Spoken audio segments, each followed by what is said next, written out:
En 1870, la Troisième République est déclarée. La défaite française à la guerre de quelques mois plus tôt est un désastre politique, économique et social. Pour la liberté, la France laisse l'Alsace et la Lorraine aux mains des Allemands. Le peuple français en souffre beaucoup et se sent fortement humilié. En 1888, grâce à Jules Grévy, la France renaît peu à peu et une période de prospérité se met en place. De plus en plus de mouvements politiques voient le jour, mais les mouvements nationalistes sont très présents avec un fort penchant conservateur et chauvin. L'affaire Dreyfus commence dans un pays en plein essor financier, mais avec toujours une soif de revanche contre les Allemands. Madame Bastien, femme de ménage à l'ambassade d'Allemagne, est agent secret français. Elle transmet les poubelles contenant des informations confidentielles au commandant français Henri. Un jour de septembre 1894, elle découvre une lettre adressée à l'ambassadeur allemand, qui parle de plans secrets français. Cette lettre est appelée par la suite le bordereau. Elle n'est ni datée, ni signée. Très vite, une enquête est lancée et le coupable idéal est trouvé. Le capitaine Alfred Dreyfus. Il est alsacien, né à Mulhouse en 1859, travaille à l'état-major, il parle allemand et est juif.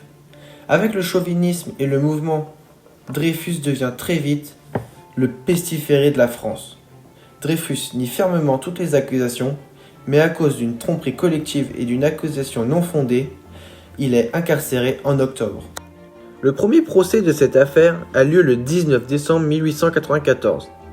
Dreyfus est défendu par Edgar Demange, mais celui-ci ne peut rien faire. Tout est fait pour que Dreyfus soit condamné. Le 22 décembre, Dreyfus est condamné à l'unanimité pour trahison. Il est dégradé le 5 janvier 1895, puis emprisonné sur l'île du Diable en Guyane. Le 13 janvier 1898, Émile Zola publie J'accuse dans le journal Dreyfusard L'Aurore. Il se vend à plus de 300 000 exemplaires et marque un coup d'éclat. Zola a réussi son coup.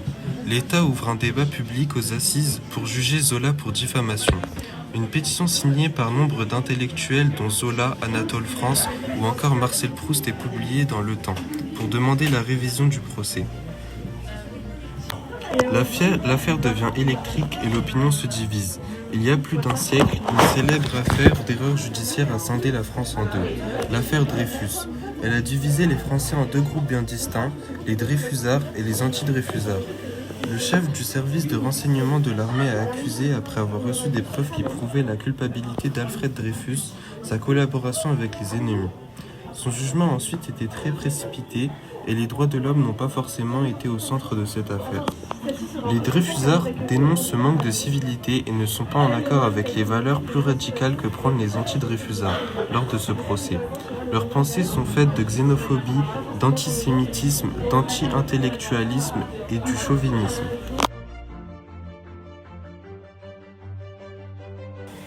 La première caricature est celle du journal La Libre Parole, qui est un quotidien antisémite créé par Édouard Drummond, qui est représenté au premier plan en assez gros, tenant avec une spatule Dreyfus, portant un casque allemand car il ne veut pas se salir les mains. Il est prêt à le jeter pour indiquer que c'est un traître, qu'il est présent pour lutter contre l'ennemi, qui est Dreyfus dans ce cas présent, ainsi que le militaire français derrière admire l'œuvre de Drummond. Ainsi la libre parole s'adresse notamment aux anti-Dreyfus. Dreyfusard. Le grelot est à l'inverse du journal La Libre Parole, un journal s'adressant aux Dreyfusards avec le soutien d'Émile Zola, qui vend le fait de rechercher la vérité en la sortant d'un puits et se confronte au journal La Libre Parole de Drummond, qui veut cacher la flamme de la vérité, qui est une allégorie de la statue de la liberté, qui veut la liberté de Dreyfus.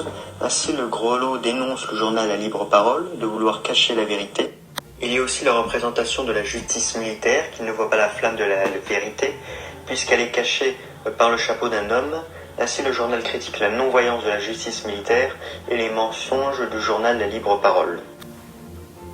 À l'inverse des autres caricatures, le musée des caricatures représente une affiche antisémite et s'adressant aux anti-Dreyfusards où Alfred Dreyfus est pendu.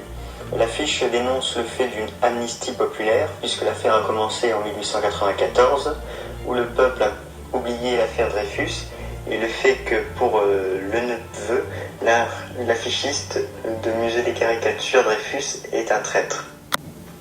La Silhouette est également un journal anti-Dreyfusard et satirique, dénonçant le fait que Dreyfus serait comme Judas, un traître, en le traitant de Judas français.